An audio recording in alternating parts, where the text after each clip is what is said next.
I got back from overseas 2 weeks earlier than anyone expected, carrying a suitcase in one hand and a secret in my heart. But the moment I opened the apartment door, I knew something was wrong. The place was unusually quiet, the lights were off, and from somewhere down the hallway came a sound I had never heard from my roommate before, a broken sob. Before I could even put my suitcase down, she came running toward me. She crashed into my arms so hard that I nearly lost my balance, wrapped both arms around me, and refused to let go. She didn't say anything. She just held me like I was the last safe place left in the world. Before I tell you what happened during those 2 weeks I was supposed to be away, please take a moment to like this video, share it with someone who believes in second chances, leave a comment, and subscribe to True Kindness Stories. Sometimes, one small act of kindness can become the reason someone keeps going. My name is Daniel, and 2 months earlier, I had left the country for a temporary overseas contract. It was supposed to last 3 months, and I had every reason to be excited. The money would help me pay off debts, save for my future, and finally stop worrying about every unexpected bill. I shared a small apartment with a woman named Emily, whom I had known for almost 3 years. We weren't romantically involved. We were simply two people who had somehow become family without ever planning to. Emily was the kind of person who remembered everyone else's birthdays but forgot her own problems. She worked long hours at a small design company, came home exhausted, and still somehow found the energy to ask me if I had eaten. When I left for my overseas job, she promised she would be fine. I believed her because she smiled when she said it. During my first weeks abroad, we stayed in touch constantly. We sent each other pictures of ordinary things, the coffee I drank before work, the rainy street outside her office, the ridiculous sandwich she accidentally bought one evening. But gradually, her messages became shorter. Then they became less frequent. Whenever I asked if something was wrong, she replied that everything was fine. I didn't believe her. 2 weeks before my scheduled return, my employer unexpectedly canceled the remaining portion of my assignment. I could have stayed overseas and looked for another job, but something inside me kept pulling me home. I decided not to tell Emily. I wanted to surprise her. My flight landed late in the evening. I took a taxi straight to our apartment, imagining her shocked face when she saw me. I pictured her laughing, maybe yelling at me for not warning her. Instead, when I opened the door, the apartment felt like a completely different place. There were unopened envelopes scattered across the kitchen counter. A half-empty cup of coffee had gone cold beside the sink. The refrigerator was almost empty. On the table sat a small cardboard box filled with personal belongings, as if someone had been preparing to leave. Then I heard the sob. Emily appeared from the hallway. She looked thinner. Her eyes were swollen, her hair was messy, and she was wearing the same oversized sweater she had worn in one of our last video calls. For a second, she simply stared at me as if her mind couldn't understand what her eyes were seeing. Then she ran. She threw herself into my arms and held me so tightly that her fingers trembled against my back. I could feel her tears soaking through my shirt. I gently placed my hands around her and waited. I didn't ask questions. I didn't tell her to calm down. I simply stood there and let her cry. After several minutes, she whispered that she had thought I wasn't coming back. That sentence frightened me more than anything else. I pulled back and looked at her. She tried to smile, but it collapsed almost immediately.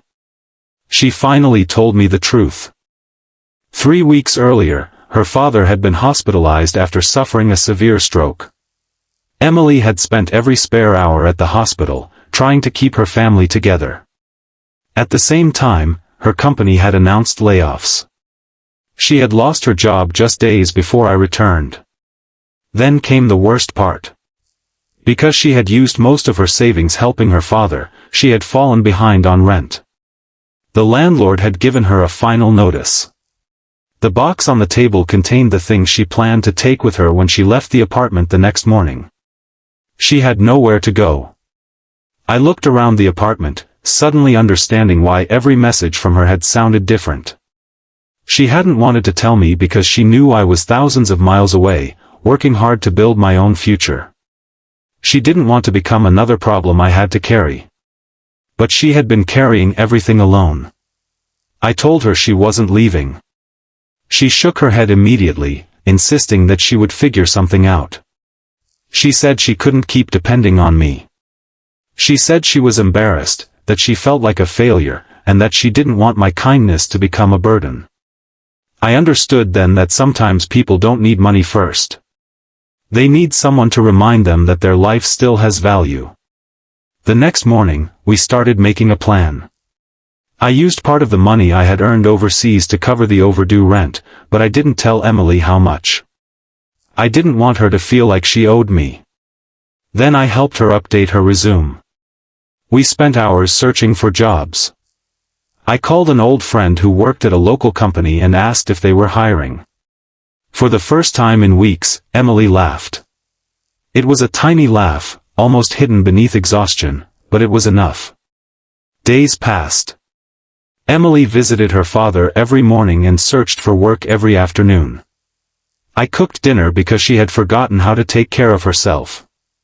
Sometimes we sat silently at the kitchen table. Sometimes she cried. Sometimes I did too, when I thought she wasn't looking. Then, one rainy Thursday morning, Emily received a phone call. She had been offered a job.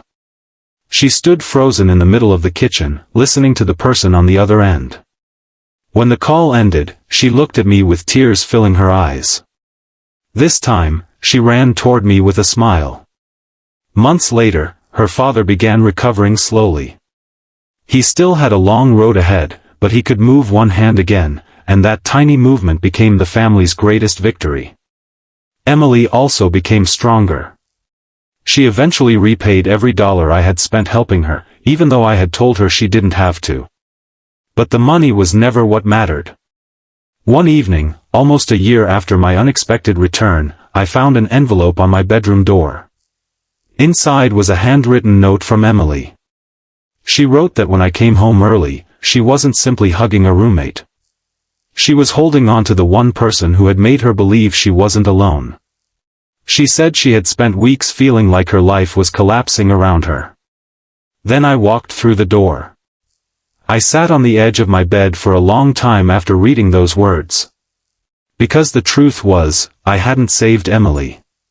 She had reminded me that being there for someone is sometimes the greatest thing a person can do. We all imagine that kindness has to be something huge. We think we need money, power, or perfect words. But sometimes kindness is simply coming home. Sometimes it's cooking dinner for someone who forgot to eat. Sometimes it's sitting quietly beside a person who has nothing left to say. And sometimes, without even realizing it, you become the reason someone survives the darkest chapter of their life. If this story touched your heart, please like the video, share it with someone who may need a little hope today, and subscribe to True Kindness Stories. Your support helps us bring more stories of compassion, courage, and second chances to people who need them. And before you go, I want you to answer one question in the comments. Have you ever been there for someone when they needed you most? Tell us your story. Someone reading your comment might realize that kindness still exists. Because in the end, Emily wasn't crying because I had returned 2 weeks early. She was crying because, after feeling abandoned by life itself, someone had finally come home.